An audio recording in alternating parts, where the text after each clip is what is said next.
नमस्कार, this is Nitesh Kumar from Grammar मंत्रा।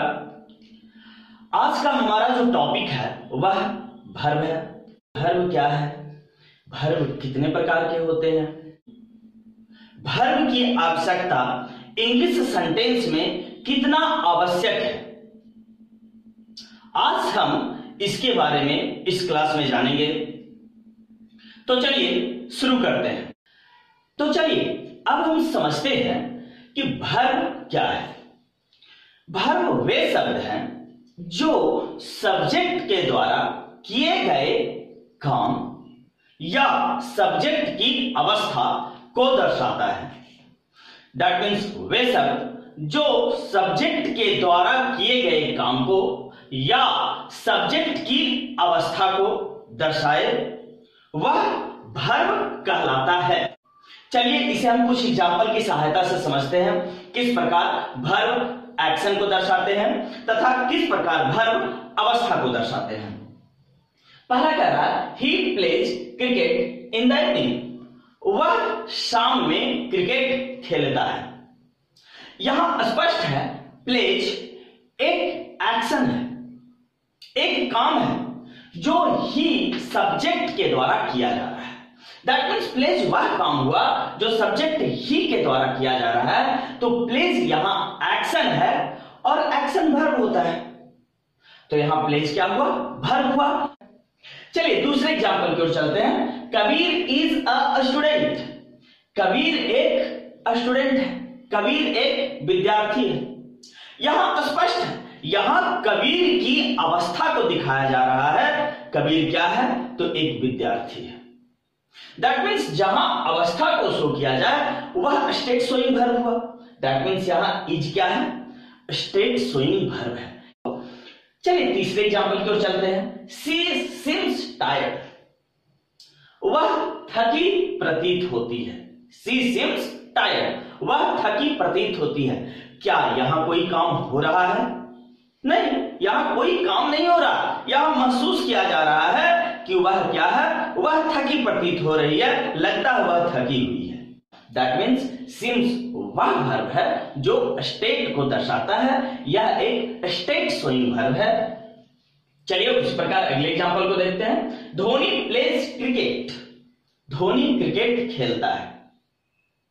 तो यहां स्पष्ट है एक फिजिकल वर्क हो रहा है, तो यहां धोनी के द्वारा एक फिजिकल वर्क किया जा रहा है, एक एक्शन किया जा रहा है। तो एक्शन शोइंग वर्ड होते हैं और यह एक वर्ब होता है। तो प्लेस यहां एक वर्ब है। चलिए मोहन इज इल, अगला एग्जांपल हमारा है। मोहन बीमार है। क्या कोई काम हो रहा है? नहीं, काम एक प्रत्यक्ष रूप से काम नहीं हो रहा है। यहां एक स्टेट दिखाया जा रहा है कि मोहन क्या है, बीमार है। तो दैट मीन्स इज यहां क्या हुआ, स्टेट शोइंग वर्ब हुआ। हमारा जो अगला पॉइंट है वह है वर्ब कितने प्रकार के होते हैं। How many types of verb. Mainly verb दो प्रकार के होते हैं, फाइनाइट वर्ब और non finite verb. Firstly verb को दो ग्रुप में बांटा गया है, फाइनाइट वर्ब और नॉन फाइनाइट वर्ब में। फाइनाइट वर्ब तीन प्रकार के होते हैं। There are three types of finite verb: principal verb, linking verb and auxiliary verb. Principal verb को मेन वर्ब या लेक्सिकल वर्ब भी कहते हैं। ऑक्सिलरी वर्ब को हेल्पिंग वर्ब भी कहते हैं। ऑक्सिलरी वर्ब दो प्रकार के होते हैं, प्राइमरी ऑक्सिलरी वर्ब और मॉडल ऑक्सिलरी वर्ब। वर्ब का जो दूसरा टाइप है नॉन फाइनाइट वर्ब, यह तीन पार्ट में बटा हुआ है, इंफिनिटिव, जेरेंड एंड पार्टिसिपल। बिना वर्ब के कोई भी इंग्लिश सेंटेंस पूर्ण नहीं होता है। हर एक सेंटेंस में, हर एक इंग्लिश सेंटेंस में एक या एक से अधिक वर्ब का प्रयोग जरूर होता है। बिना वर्ब का इंग्लिश सेंटेंस अर्थहीन होता है, उसका कोई मीनिंग नहीं निकलता है। बिना वर्ब का कोई भी इंग्लिश सेंटेंस मीनिंग देने में सक्षम नहीं हो पाता है। आइए इसे हम कुछ एग्जाम्पल की सहायता से समझते हैं। यहां 3 सेंटेंस दिए गए हैं। ही प्लेज फुटबॉल, वह फुटबॉल खेलता है। दे हैव पेन्स, वे लोगों के पास कलमें हैं। वी ईट मैंगोज, हम लोग आम खाते हैं। चलिए अब सभी सेंटेंस से वर्ब को हटा देते हैं।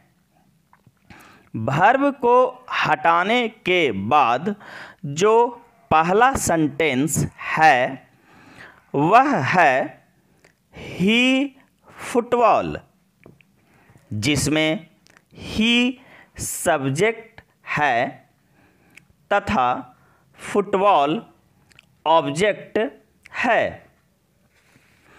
ही फुटबॉल का कोई अर्थ नहीं है। यह एक अर्थहीन सेंटेंस है। चलिए हमारा दूसरा एग्जाम्पल जो है वह है दे पेन्स, जिसमें दे सब्जेक्ट है तथा पेन्स ऑब्जेक्ट्स है। दे पेन्स का कोई अर्थ नहीं है। यह एक मीनिंगलेस सेंटेंस है।